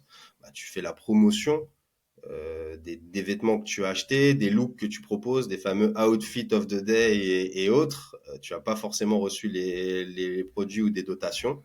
Tu t'es inscrit aux différents programmes d'affiliation pour lesquels tu vas proposer ta tenue du jour et tu mets des liens traqués pour aller rediriger ta communauté pour pouvoir les inciter à acheter l'outfit que tu proposes. Donc dans ces cas-là, l'affiliation s'y prête parfaitement parce que du coup, ça leur permet de pouvoir monétiser leur audience. Également, comme le marché c'est structuré légalement. Quand tu veux mettre en place des opérations d'influence, il y a des contrats à signer, des clauses, des points à respecter qui peuvent mettre du temps. Et pour un influenceur, tu peux pas non plus avoir accès à toutes ces marques. Le fait d'être inscrit sur la plateforme d'affiliation, je le rappelle, il y a un contrat avec les marques et quand tu t'engages sur une plateforme d'affiliation, tu dois t'engager aux conditions générales d'affiliation. C'est cadré par une partie contractuelle à proprement parler. Donc tu respectes bien entendu la législation en vigueur puisqu'il y a une relation qui est cadrée par un tiers qui est la plateforme d'affiliation. Donc ça te permet, une fois que tu es accepté sur le programme d'affiliation, puisque bien entendu il y a des vérifications quand tu veux rentrer sur un réseau d'affiliation, notamment chez Attraction, on est très vigilant sur ceux qui demandent à rentrer sur le réseau. On fait une analyse effectivement de leur trafic, de la provenance, de l'ensemble des informations, de la société également qui fait la demande derrière le site. Donc ça, c'est géré par nos équipes globales. Une fois qu'il s'est accepté, nous, côté local, on a la main pour les accepter ou les refuser sur le réseau. Et puis après, il y a des audits qui sont effectués tous les 3 à 6 mois sur la manière dont ils vont aller chercher du trafic, sur la manière aussi dont ils positionnent nos liens traqués pour être sûr que ça respecte les conditions générales d'affiliation qu'on leur a soumises. On en parlait de l'influence en préparant le podcast. Tu avais souligné aussi le fait que, en fait, l'influence, ça paraît un peu comme une évidence. On se dit, ah bah oui, effectivement, il y a des influenceurs, ils ont un following, ils ont de nombreuses personnes qui vont suivre leurs stories, leurs posts, etc. Mais derrière, c'est énormément de gestion et de ressources pour les plateformes d'affiliation Et c'est pas franchement alors on voit qu'il y a des plateformes d'affiliation un peu nouvelle génération qui sont dédiées à l'influence ou aux mises en place de deals avec les influenceurs. Mais j'ai l'impression que les plateformes d'affiliation historiques, et comme Traction par exemple, sont pas forcément construites à la base pour pouvoir vraiment travailler de manière efficace avec ces influenceurs. Parce que rien que, par exemple, de créer un compte sur une plateforme d'affiliation, ça prend du temps. Les influenceurs, typiquement, il y en a beaucoup, surtout si tu vas chercher les micros ou les nanos qui sont pas des professionnels, ils font ça en plus de leur job, comme un hobby, comme une passion. Et rien que quand tu vois le formulaire d'inscription à une plateforme d'affiliation, si t'es pas un affilié, si t'as pas un business, etc., parfois t'as juste pas envie de le faire, quoi. Et surtout derrière, ils vont peut-être driver, si ce sont des micro-influenceurs, ils vont driver une ou deux ventes par mois. Donc derrière, vous, en tant que plateforme d'affiliation, vous y retrouvez absolument pas. Donc Alors comment vous c'est arrivez à gérer cette phase-là? Parce que tu as l'air de dire que tu travailles justement avec des petits influenceurs. Alors effectivement, c'est une équation qui n'est pas simple à gérer, mais pour lequel c'est comme tout, il faut s'adapter aux évolutions du marché. Mhm. Effectivement, historiquement, ça a la mise en place de formulaires beaucoup simplifier énormément nos formulaires d'inscription, les guider, les accompagner. Et là, effectivement, on est aidé par toutes les nouvelles solutions de tunnel où la personne remplie influence, tu peux lui proposer un tunnel d'inscription simplifié qui va être plus light et plus facile à comprendre pour le dit influenceur. Il y a aussi le fait que les micro et nano-influenceurs ont énormément progressé sur la compréhension de la publicité, de comment elle est D'accord. organisée, de qu'est-ce qu'une plateforme d'affiliation, qu'est-ce qui te permet de faire et comment on travaille avec nous. C'est aussi une manière qu'il aura fallu d'apprendre, puisque historiquement, tu vois, tu allais voir des petites agences d'influence, tu leur donnais leur compte, entre guillemets, hein, je schématise, tu te concentrais uniquement sur les posts que tu avais à faire, et eux géraient tout le reste et la relation avec les marques. Bien entendu, pour eux, ça a un cut, ça a un coût, puisque l'agence te prend quand même une partie de tes revenus non conséquente, entre guillemets, pour gérer cette partie-là. Et eux-mêmes, aujourd'hui, avec la démocratisation, comme un podcast comme aujourd'hui, de l'information, des groupes Telegram aussi, Mhm. tu trouves de l'information et de la compréhension. Donc, il y a quand même une grande partie d'entre eux, qui ont énormément progressé sur la compréhension de qu'est-ce que l'affiliation, qu'est-ce qu'un lien traqué, comment on le fait, et qui, du coup, c'est eux qui ont réussi à se développer et à aller chercher beaucoup plus de conversions et de ventes et qui ont fait exploser leur communauté versus ceux qui se sont concentrés à travailler uniquement avec leur agence, petite agence d'influence, qui leur trouvait des deals avec pas forcément des grosses marques, mais plutôt des petites marques qui veulent se lancer.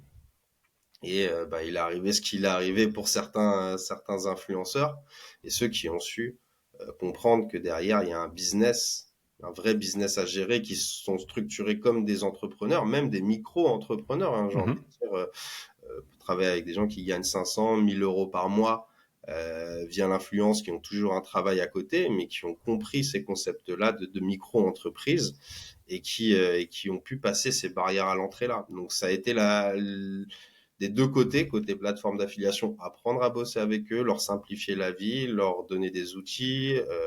Également, on a développé des applications mobiles. Nous, on a une extension de navigateur aussi qui leur permet effectivement, dès qu'elles arrivent sur un annonceur du réseau Attraction, de lancer l'extension de navigateur et de récupérer le lien traqué tout de suite sans aller se reconnecter à la plateforme, etc.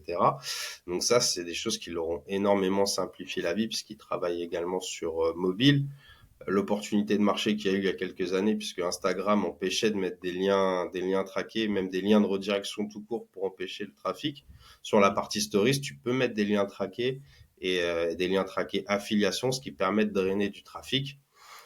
Nous, chez Attraction, on a développé un système de coupon tracking qui fait que même s'il n'y a pas de clic généré, si tu utilises le code de l'influenceur pour valider ton panier, on va être capable de traquer la conversion grâce à notre outil et de la remonter et de l'attribuer à l'influenceur. C'est ça qui a D'accord. aussi énormément aidé les influenceurs, notamment sur Instagram, à générer beaucoup plus de ventes à la commission.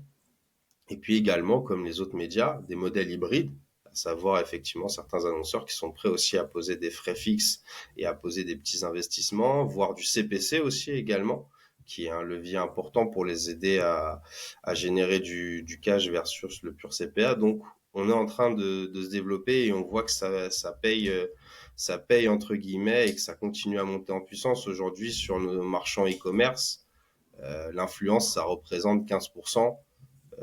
Si on fait le marketing mix de nos leviers, l'influence, ça représente à peu près 15% des commissions qu'on va toucher.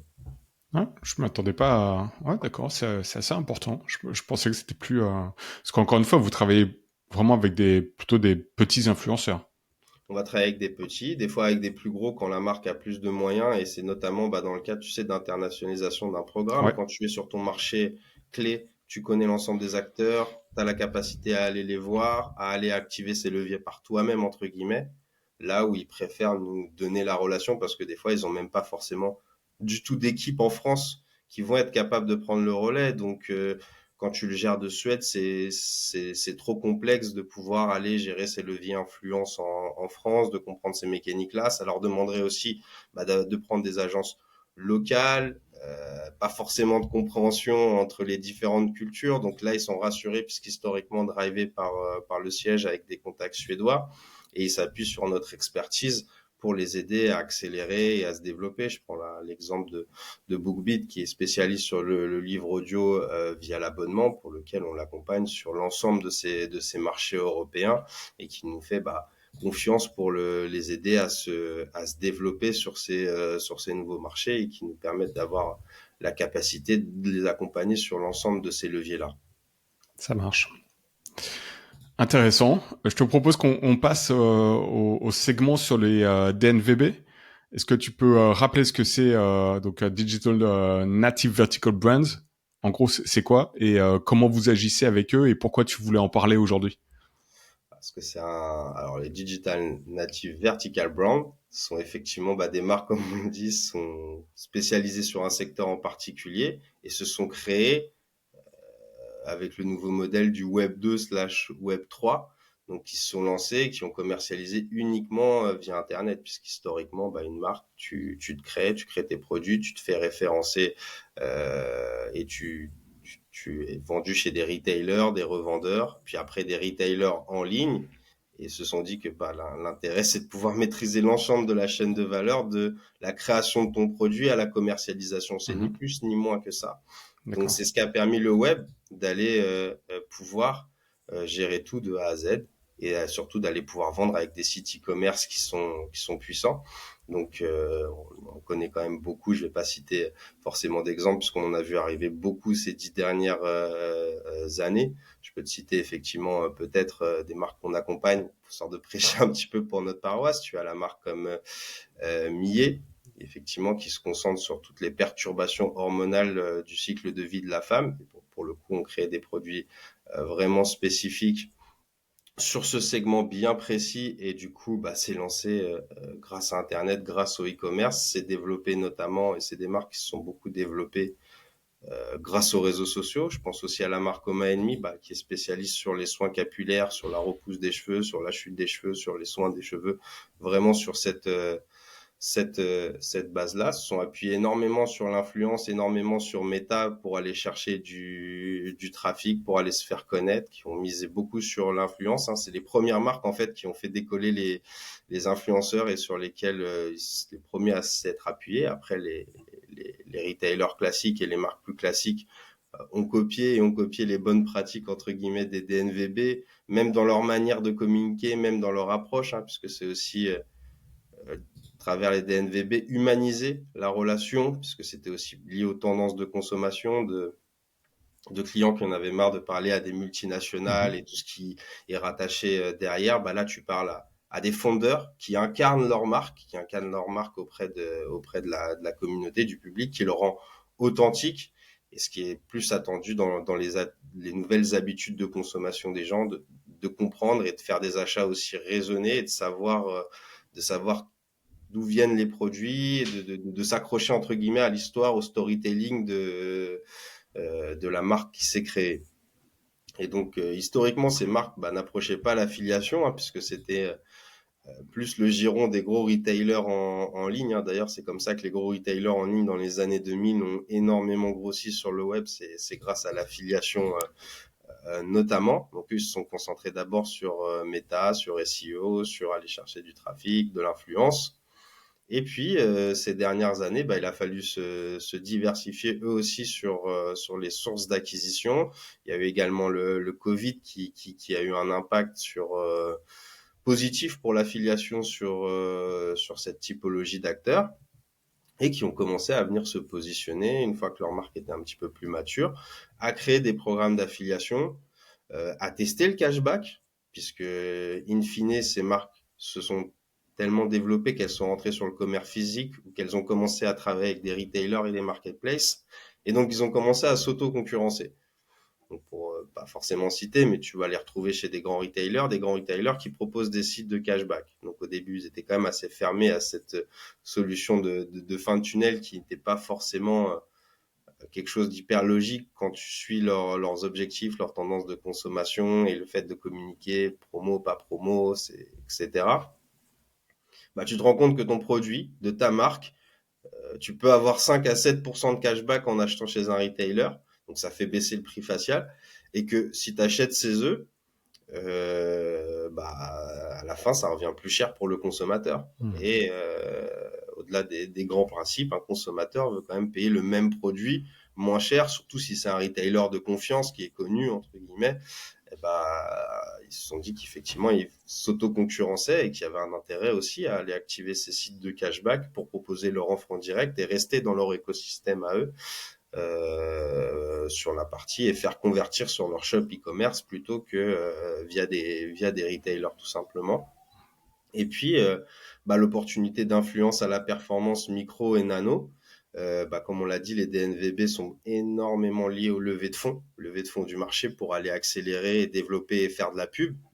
Et c'est vrai que comme on l'a dit en préambule, ces 2-3 dernières années, il y avait beaucoup moins de cash à aller prendre auprès des VC qui avaient de toute façon moins de cash qui s'est lié au marché financier. Il a fallu, bah, pour eux, se réinventer. Et l'affiliation à la performance, c'est intéressant parce que tu as un cas de garantie, tu as du chiffre d'affaires en fonction de ce que tu investis.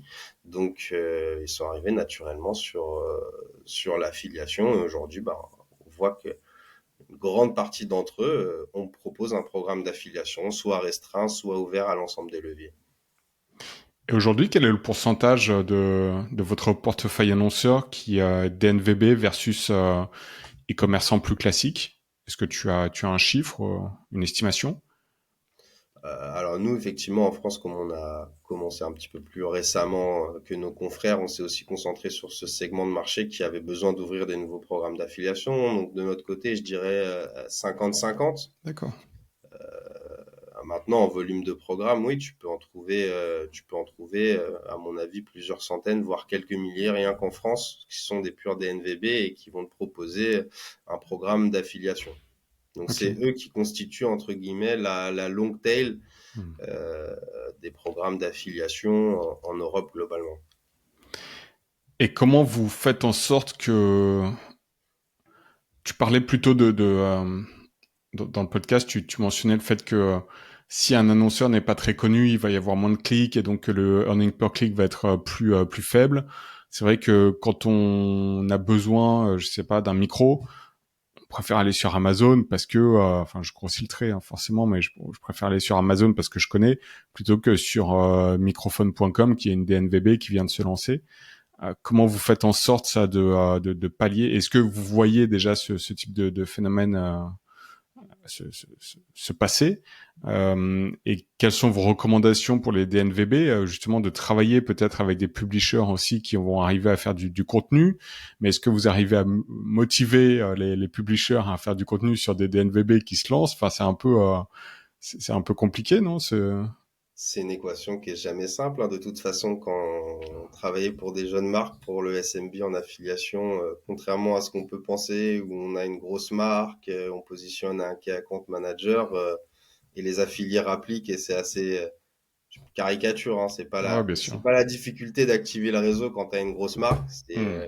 l'orchestration et la gestion et les attentes du client qui sont énormes et c'est ça qui est le plus dur à gérer quand tu es un account manager d'une plateforme d'affiliation.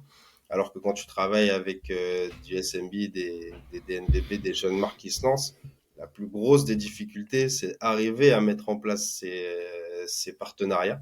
D'accord. L'effet Amazon, de toute façon, il a impacté tous les marchands, quelle que soit leur taille.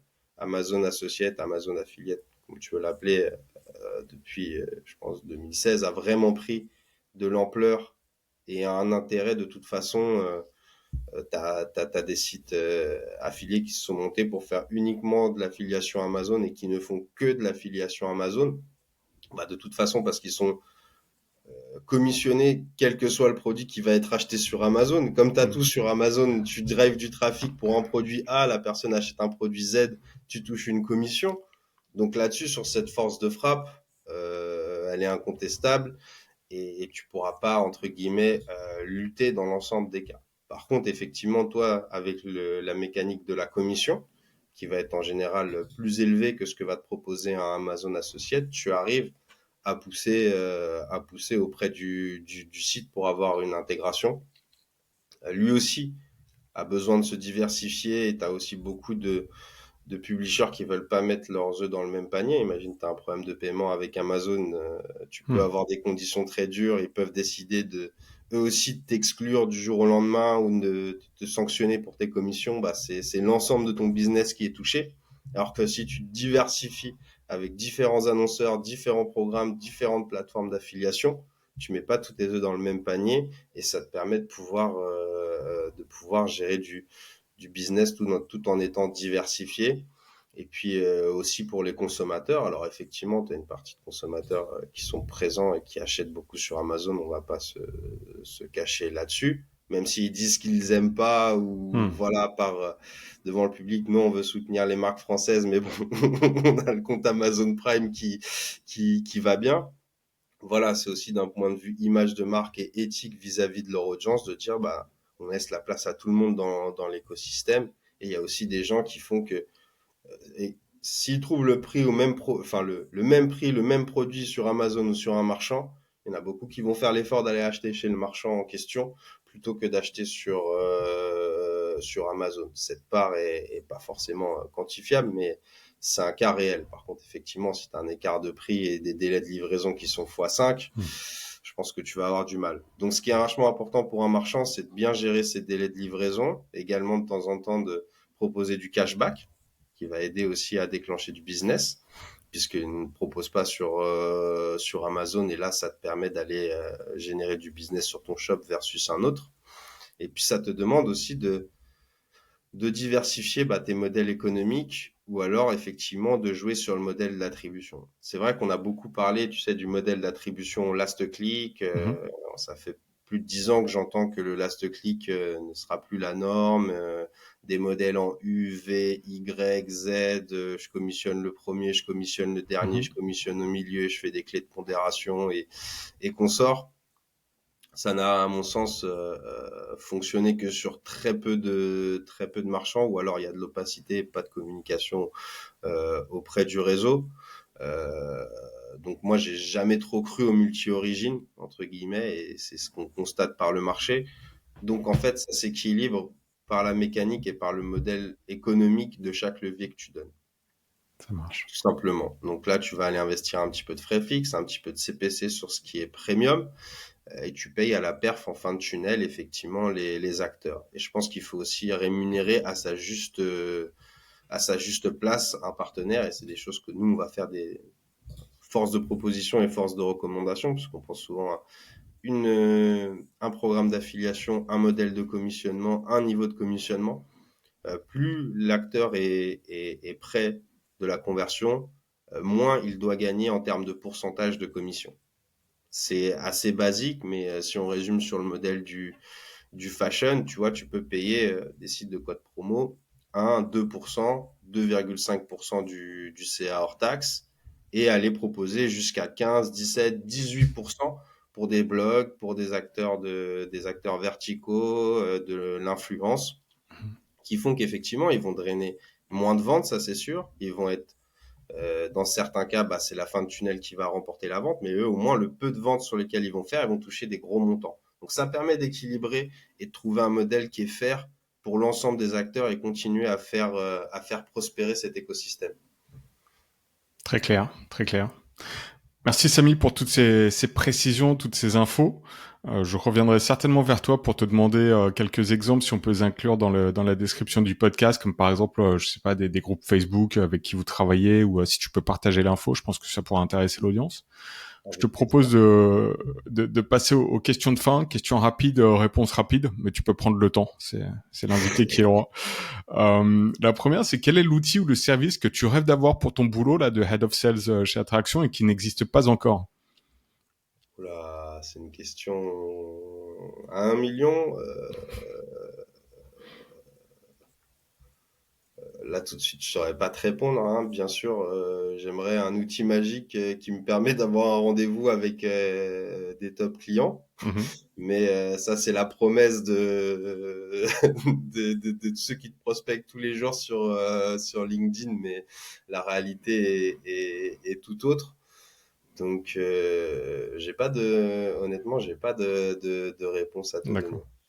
Parce que toi, on le rappelle, donc tu prospectes des clients pour lancer des programmes, mais tu as un collègue qui va prospecter la même chose, mais côté affilié, ou tu es aussi en contact avec les affiliés, les publishers et ceux qui peuvent driver du trafic et des ventes? Alors moi, ça peut m'arriver effectivement, puisque j'étais par le passé, j'ai fait un petit peu tous les postes, donc forcément, je suis là aussi pour mettre la main à la pâte et aider sur Hmm. du recrutement de partenaires, aider à les entre guillemets les encourager et les rassurer par mes précédentes expériences. Mais chez Attraction, on a vraiment investi des deux côtés. Il y a la compte D'accord. manager qui pour le coup gère la relation avec la marque et l'annonceur, et il y a le partner manager qui lui est en charge de développer les partenariats existants, donc de les inscrire sur plus de programmes, mais aussi de les recruter. Et ils ont des objectifs de volume de recrutement de nouveaux partenaires qui sont fixés chaque trimestre. Comme nous, commerciaux, on a des objectifs de nouveaux annonceurs à signer et à onboarder sur le marché. Ça marche. Quelles sont les tendances d'affiliation, forcément, qui te stimulent le plus en ce moment? Où tu te dis, tiens, là, quand tu arrives au bureau le matin, tu te dis, ah tiens, ça a vraiment du potentiel, j'ai vraiment envie de dédier du temps dessus. Je pense que l'influence, micro et nano-influence via les plateformes d'affiliation et via l'affiliation, j'y crois beaucoup. Ça prend de plus en plus forme et on voit de plus en plus de résultats. Et je pense que ça sera un des leviers majeurs du futur sur le e-commerce au sens large. Très bien. Quel est selon toi le futur des médias digitaux si on parle de médias dans le sens plutôt les publishers, donc qui font du contenu, euh, ouais, les sites, les sites qui font du content commerce, comment tu les vois évoluer là sur le moyen et long terme? Je pense que ceux qui ont pris, en tout cas les plus petits, et qui se sont spécialisés sur une niche, sur un domaine, hein, tu parlais de l'exemple effectivement l'exemple de comparateur de matelas ou Mhm. autre, le fait d'être hyper spécialisé sur cette niche-là leur a permis d'être vraiment expert sur ce domaine-là et qui leur permet de driver l'ensemble du trafic sur ces requêtes qui sont plus petites et qui leur permet voilà de gérer pas mal de cash de générer pas mal de cash avec les programmes d'affiliation. Et pour les médias généralistes, je pense que continuer de se diversifier comme ils le font, faire de l'affiliation un peu plus classique, faire effectivement des pages et des relais de bons plans, de bonnes affaires, mais également des articles où ils vont partager, tester les produits, restent des verticales qui sont très importantes et qui ont de la valeur aussi pour les internautes, hein. Si on prend l'exemple des numériques, Mhm. qui a toujours fait de l'affiliation et qui a toujours donné la part belle, principalement aux tests honnêtes du produit, avec des longues recommandations, des évaluations, font qu'ils sont toujours aussi puissants qu'avant.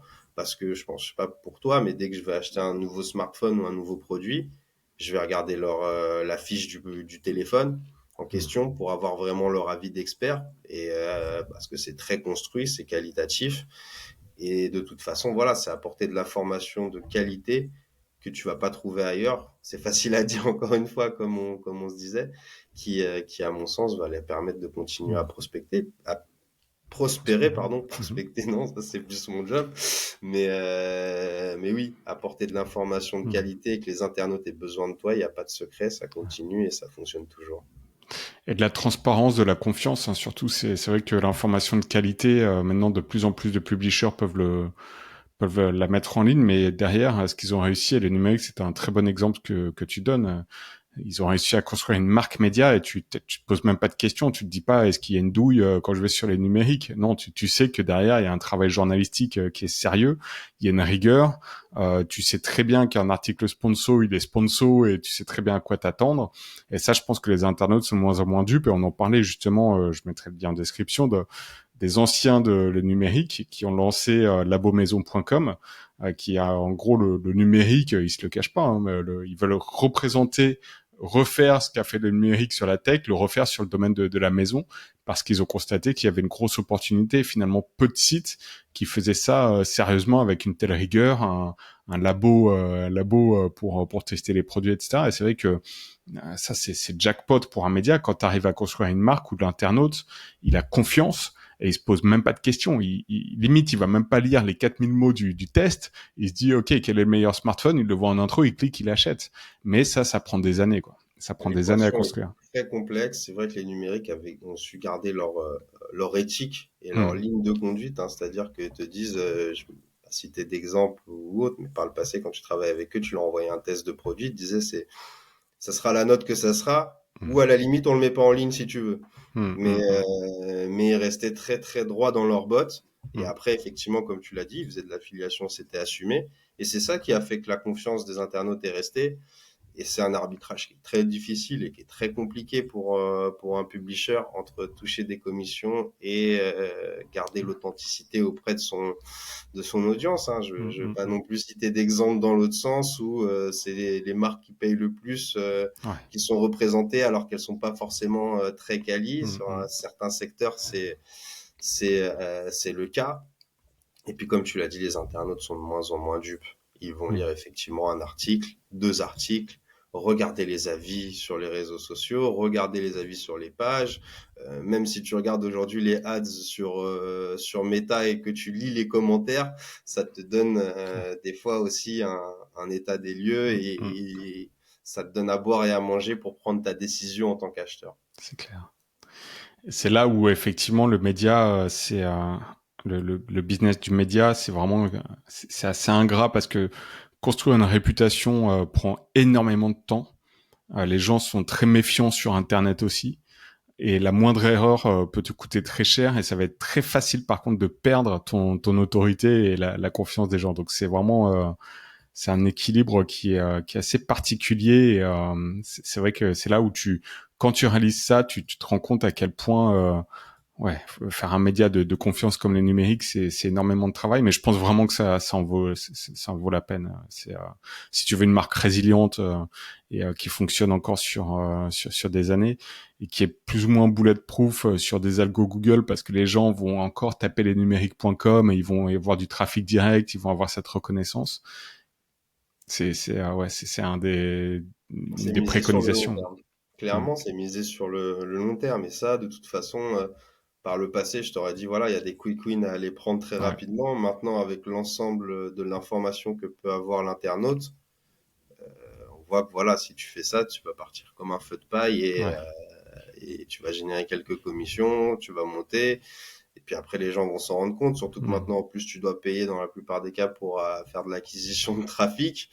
Ton modèle et ton équation va vite être très compliqué et tu vas devoir t'arrêter. Et ça permet de cleaner le marché C'est vrai. naturellement sur ceux qui veulent vraiment faire du long terme, de la qualité, ne pas duper leur audience. Et ceux qui sont là uniquement Hmm. pour faire des quick wins de 1 ou 2 ans, d'avoir leur petit site affilié, de le faire monter, de prendre un petit peu de cash et de le revendre derrière, bah, c'est des Hmm. modèles qui ne fonctionnent plus, entre guillemets, ces dernières années.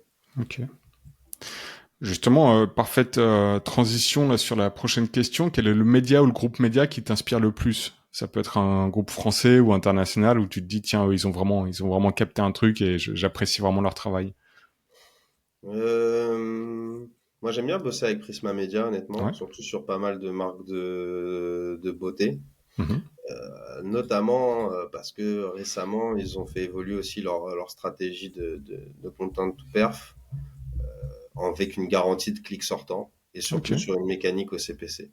C'est vrai Ah, super. qu'effectivement, avant, tu payais au frais fixe, tu n'as aucune garantie de trafic pour l'annonceur.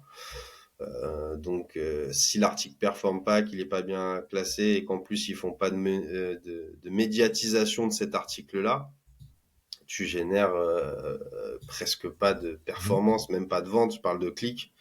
Et le fait d'avoir ce trafic au clic garanti, donc vraiment au CPC, c'est game changer pour les annonceurs qui savent que cet investissement-là, ils vont déjà s'y retrouver sur le trafic généré sur le site. Et voilà, comme c'est du trafic de qualité qui est poussé par ce genre de médias-là, derrière, ça crée un cercle vertueux et on arrive à faire plus d'articles et à convaincre les clients de s'engager un petit peu plus sur cette voie-là que du pur frais fixe.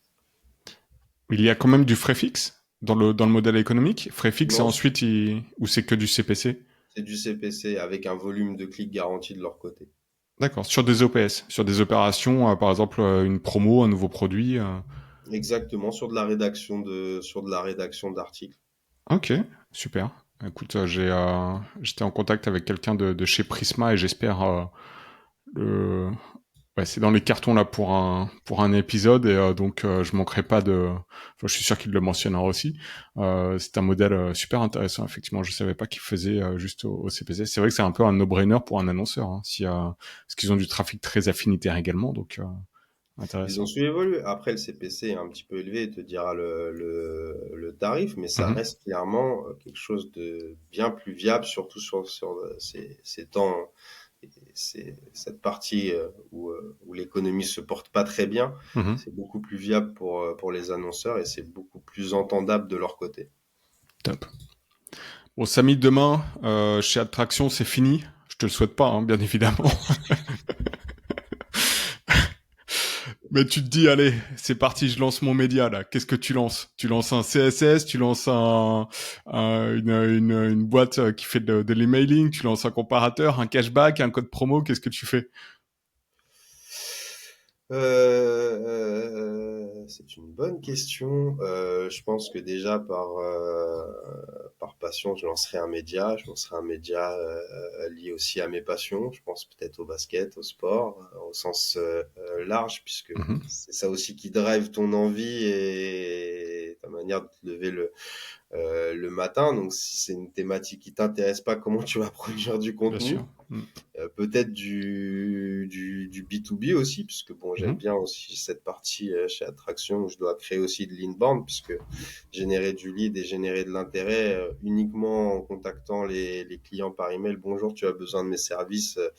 Ça fonctionne moins bien que par le passé. Il faut quand même acquérir une certaine notoriété, driver avec et te faire connaître grâce à des articles et de la rédaction sur différents sujets liés à l'affiliation, donc qui sont présents sur notre blog. Sinon, une opportunité de marché, là comme ça, tout de suite, il y a un peu réfléchi par le passé avec un ancien collègue, tu pourrais lancer un comparateur de cashback, mhm. dans le sens où tu compares les taux de cashback des cashbackers. Je sais Ok. qu'il y a un acteur américain ou anglais qui le fait. Et donc, du coup, après, bon, ça restera un petit peu ton business, hein, puisque tes annonceurs seront les sites de cashback.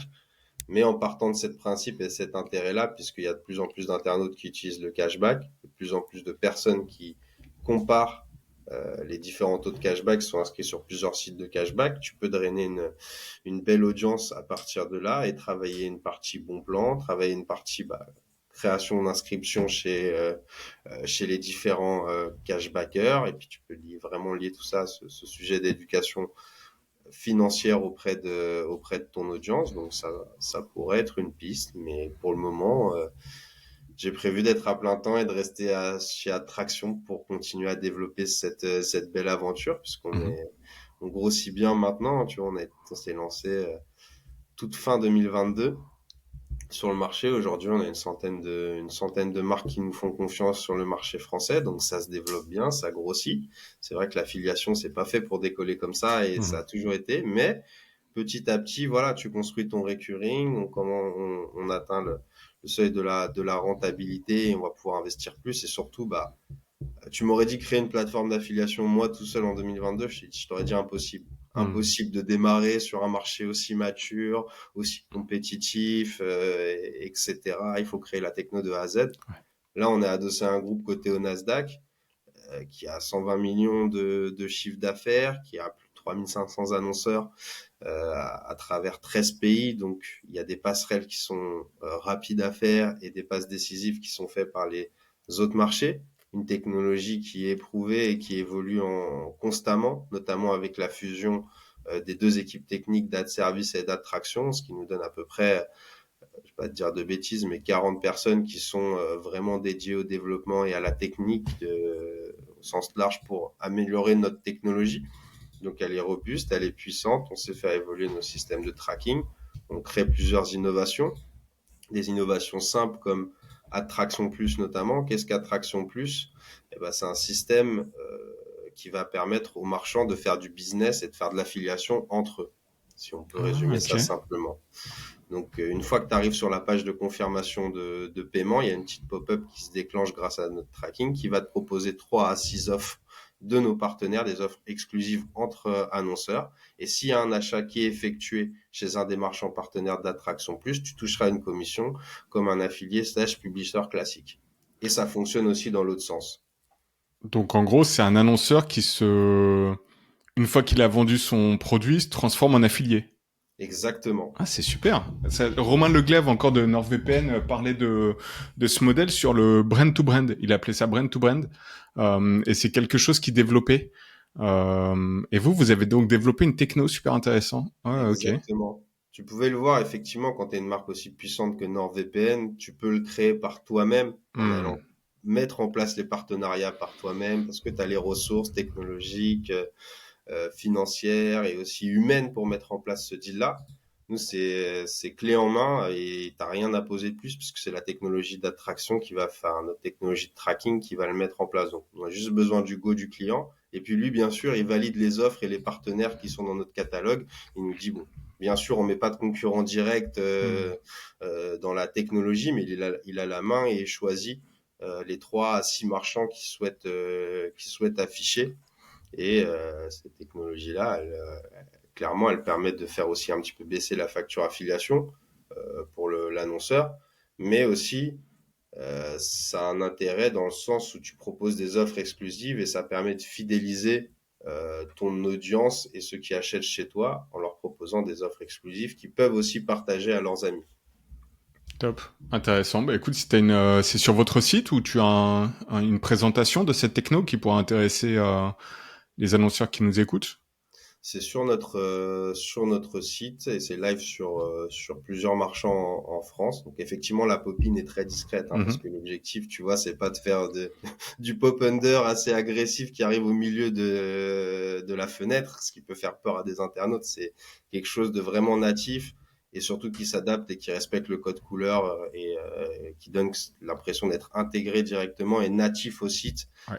versus d'autres solutions. Mais ouais, on a une page dédiée sur sur Attraction Plus sur notre blog et site Attraction. Et Top. je suis également dispo pour faire des démonstrations Ouais. et j'ai une presse aussi. Ok, super. Euh, Dernière question. Est-ce que tu recherches des partenaires, des contacts pour te développer là sur le marché français? Et si oui, quel est le meilleur moyen de te contacter? On est toujours ouvert aussi bien même si c'est un travail de veille, on est toujours ouvert à trouver des nouveaux partenaires slash affiliés. Là, vous pouvez suivre le tunnel attraction, me contacter par LinkedIn, par email ou bien les équipes françaises. Et c'est notamment un point clé et ce qui est très surveillé par le board, c'est le temps de réponse aux partenaires, ce qui n'est pas forcément le cas partout, mais c'est vrai que c'est des boards, c'est un métrique qui est très important pour eux, le temps de réponse aux partenaires, donc on se doit de répondre dans l'heure slash demi-journée aux partenaires, au moins prendre connaissance, un accusé de réception et lui dire qu'on va revenir rapidement vers lui pour lui donner plus de détails si c'est pas réglable en 2 minutes. Ça, c'est le point le plus important. Et pour les annonceurs, on est aussi bien diversifié. On fonctionne aussi bien sur le e-commerce que sur la finance et on met pas de barrière à l'entrée. Je sais que c'est compliqué pour un marchand qui se lance de travailler à la performance, d'investir 1000, 2000 euros de frais de setup, 1000, 2000 Hmm. euros de frais de gestion mensuels pour un programme qui va générer 300 euros de commission. Le modèle n'est pas viable pour eux. Nous, on fait l'effort et le jeu de travailler sur une mécanique à la pure performance, justement pour pouvoir les accompagner et les aider à grandir. Donc ça demande aussi de notre côté de l'investissement et on mise aussi sur ces marques-là pour les développer. Et parce qu'on sait que voilà, dans 2, 3 ans, 4 ans, 5 ans, quand ces marques auront bien grandi, on s'y retrouvera tous sur le temps qu'on aura investi aujourd'hui. On s'y retrouvera demain sur ce que ça va générer ensuite. Top. Je peux prendre l'exemple d'un site qui s'appelle Tonton Outdoor, qui effectivement, historiquement, c'était plusieurs associés qui avaient entre guillemets, des boutiques en Bretagne. La franchise a fermé, donc ils ont créé leur propre marque, Tonton Outdoor. Ils se sont bien développés en physique. Ils ont créé leur site internet. Ils ont continué à exploser. Ils ont lancé un très très gros shop à Paris Centre, rue du Temple, si je dis pas des bêtises. Et on a investi énormément de temps humain pour les aider à se développer en 2023 et aujourd'hui en 2024, on les voit clairement aller challenger les gros acteurs et leurs concurrents directs et on est très fiers de ce succès et ça génère aussi, ça renforce aussi la relation avec l'annonceur qui sait que on lui a fait confiance dès le début et il nous rend cette confiance au quotidien. Samy, merci beaucoup. C'était Merci un à toi. épisode très riche et on a finalement discuté de pas mal de choses, mais là j'ai noté, j'ai pas arrêté de prendre des notes pendant l'épisode parce que je réfléchis déjà à d'autres thématiques qu'on pourrait aborder sur un prochain épisode. Je suis sûr que dans quelques mois vous aurez également des nouveautés ou des choses, une nouvelle vision du marché. Donc n'hésite surtout pas à me contacter pour me tenir au courant et puis je mettrai tous les liens en description. Donc on reste en contact et merci beaucoup pour ta dispo, ta transparence et j'espère que Avec plaisir. c'est un épisode, j'en suis sûr, ça plaira à la fois aux annonceurs qui nous écoutent et qui veulent développer un business, enfin leur business grâce à la performance à l'international. Et également, les affiliés, on a discuté des différentes typologies, des évolutions. Donc, ouais, super intéressant. Merci encore infiniment, Samy, et je te souhaite une bonne journée. C'est moi qui te remercie, Ronan, et puis à très vite. À très vite. Ciao. Salut!